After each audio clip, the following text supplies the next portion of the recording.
Il y a deux tribus qui nous fatiguent ici au Cameroun. Les Kamdem et les Mfondo. Toujours en train de discuter. C'est l'autre qui est tribaliste. Non, c'est toi qui es tribaliste. Non, c'est... On doit enfermer tous les Bamileke à Kondegi. On enferme tous les boules à nouvelle. Vous êtes toujours en train de discuter. On ne sait même pas ce que vous... Et c'est comme ça que vous vous couplez. Il n'y a pas deux tribus qui se mélangent ici dehors comme les Bamileke et les boules. Vous êtes toujours dans les chambres. Toujours. Il faut voir les noms de vos enfants. Kamdem, on a Bonaventure. Atangana, Momo, Clovis. C'est vous. Après, vous venez vous placer sur Facebook. Les Québécois, vous nous cassez les oreilles toute la journée. Vous pouvez dormir dans vos maisons avec vos épouses. Ngono, épouse Kamdem. Votre épouse Mfondo. Laissez-nous un peu tranquille. On doit vous chasser du petit. On doit chasser les Bamileke, les boulous. On doit plier vos bagages. On vous met devant la frontière là-bas. Vous partez.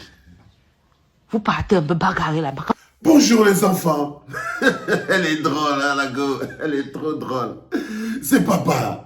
Bienvenue dans le deuxième podcast de la journée, les enfants. Bienvenue à la clinique. Bienvenue à la clinique, ma fille, dont je ne connais pas le nom. J'étais très interpellé par cette capsule parce qu'elle pose quand même un problème assez fondamental. Ok, mais ma fille, je voulais te dire que la solution, en fait, le problème est bien posé, mais le diagnostic n'est pas bon. Le diagnostic, il n'y a aucun problème, il n'y a aucun problème de Bamileke ou bien de boulot au Cameroun. Non. C'est-à-dire que tu as posé un problème et alors que tu as toi-même la solution, je vais t'expliquer pas à pas, ma fille, ce qui se passe. Ce n'est pas un problème de que les Bamileke ou bien que les boulots ou que tout ça. Ça, c'est une invention de l'esprit. Ça, c'est une manipulation des émotions et une manipulation des identités. Pourquoi on se retrouve dans cette histoire de Bamileke et de boulot? Il faut très bien comprendre. C'est simplement parce que le président actuel, Pomba, parce que Pomba est boulot, ok? Et que son principal opposant, challenger est Bamileke. Maintenant, Pomba n'a aucun élément pour défendre son bilan de 40 ans. Écoute bien ce que je te dis, ma fille. Parce que parfois, ils vous mettent des faux problèmes dans la tête et ils vous mettent un faux diagnostic. Non. Pomba se retrouve dans une logique où pour défendre le projet, le bilan de 40 ans de gestion du Cameroun, c'est impossible, c'est compliqué. Toi-même, regarde dans l'état du Cameroun. Économiquement, socialement, businessment, sécuritairement, le gars est à la rue dans tout. Mais il se dit quand même que les Camerounais vont lui poser des questions. Il anticipe donc sur les questions. N'ayant donc pas de réponse liée au développement pour son bilan, n'ayant pas de réponse sur la cohésion sociale, le gars a donc choisi l'autre porte de sortie qui s'agit de diaboliser son adversaire le plus dangereux, le plus puissant, le plus impressionnant, le plus déterminé. Donc, c'est dans sa technique de vouloir diaboliser son adversaire le plus déterminé qu'il utilise donc sa botte secrète, c'est-à-dire le tribalisme. Du coup, il ne dit pas que son adversaire est fort, ok? Il ne dit pas que son adversaire est fort et que son adversaire a une meilleure proposition. Il emballe son adversaire dans sa communauté et il estime que non. Ce n'est pas son adversaire qui veut prendre le pouvoir, c'est la communauté de son adversaire qui veut prendre. Tu commences à comprendre un pays. Tu commences à comprendre un pays. Donc, il décide, donc il va faire croire aux gens qu'en fait, ce n'est pas son challenger qui est fort. Ce n'est pas son challenger qui a une meilleure proposition, c'est-à-dire Moïse Kamto. Ce n'est pas lui qui a une meilleure proposition, c'est en fait sa communauté derrière. C'est sa communauté. Et comme c'est sa communauté derrière, il faudrait que sa communauté à lui, Pomba, vienne le protéger. Voilà donc pourquoi tu te retrouves avec cette histoire de Bams et de Bakbajo. Tu entends ce que dit non, petit, et que c'est un peu entré. J'ai vu que tu voulais comprendre un peu ce qui se passe. Donc il faut que tu comprennes que s'il y a quelqu'un qu'on doit prendre et partir mettre à New Bell ou à Kondengui, c'est Pomba. Tu vois un peu, non? Non. Les Bams, les Boulous, les Bacs, tout ça, personne n'a un problème. Tu entends, ma fille? Toi-même, tu as bien dit qu'ils sont tués de ce couplet. Ils sont tués de ce couplet comme des épouses Mfondo. Épouses Mfondo. Bella Mbaraga, épouse Fotso. Ils sont tués de ce couplet. Ils font les enfants. Et que tu peux donc comprendre que les gens qui sont tués dans ce couplet, qui sont en train de faire des enfants, qui sont en train de se multiplier, qui sont en train de se frotter. Donc tu crois, donc tu vois donc pas que l'autre histoire qu'on appelle là, qui s'est opposée, c'est le vent. C'est le vent. C'est le vent, ma fille. C'est le vent. Non, c'est un prétexte. Tu entends ce que tu dis, non, chérie?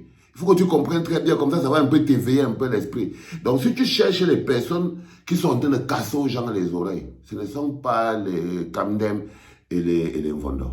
Non, ce n'est pas les Kamdem et les Mvondo. Les gens qui nous mettent dans les problèmes, c'est les bonhommes là-haut.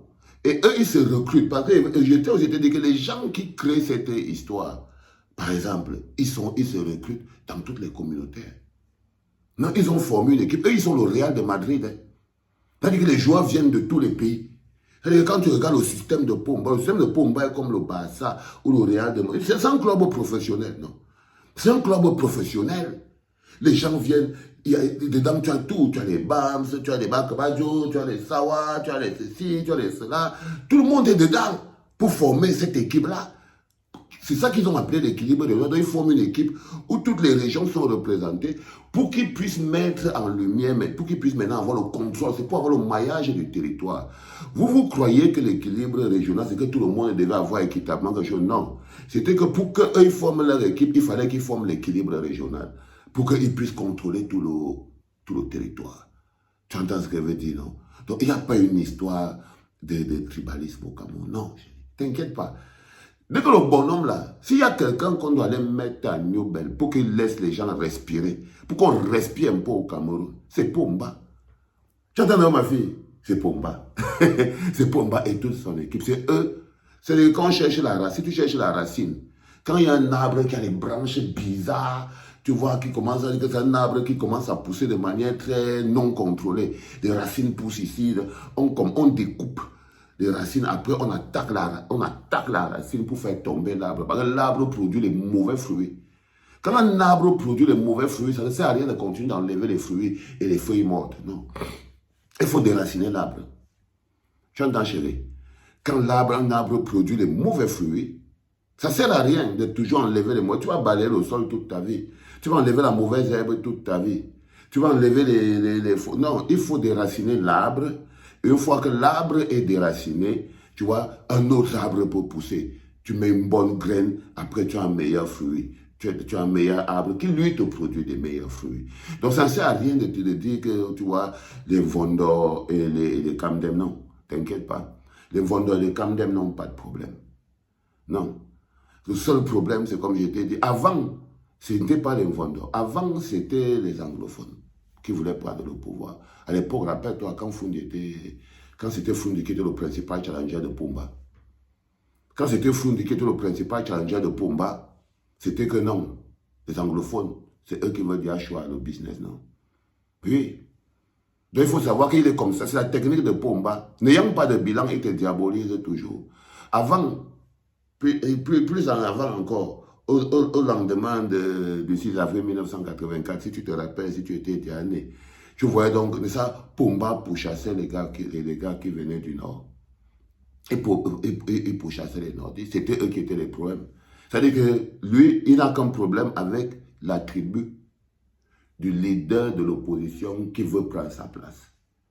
Si c'était les Bassa, si c'était un leader Bassa, tu allais entendre. Si c'était un leader Yebga, tu allais entendre.